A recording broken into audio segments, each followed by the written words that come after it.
ำสัญญาที่บอกว่าเราผู้ติดตามถึง18 คนจะใช้ปีกนะคะ ตอนนี้20แล้ว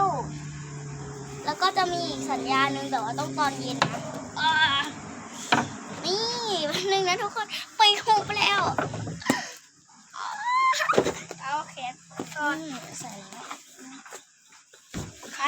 ไปแล้วนะทุกคนเราจะไปขึ้นเครื่องบินละนี่บินได้ด้วยบินไม่ขึ้นนางฟ้าแล้วเดี๋ยวผมจะทำปีกนางฟ้าให้มันใหม่แบบเป็นเหมือนปีกเลยนี่ทุกคนสวยไหมปีกกล่องด้วยมึงไปละไปขึ้นบินไม่ขึ้นนี่บินขึ้นละโอ้ยอย่าบอกกูขึ้นตัวขอบคุณนะคะสำหรับผู้ติดตามขอบคุณทุกคนมากนะคะบ๊ายบาย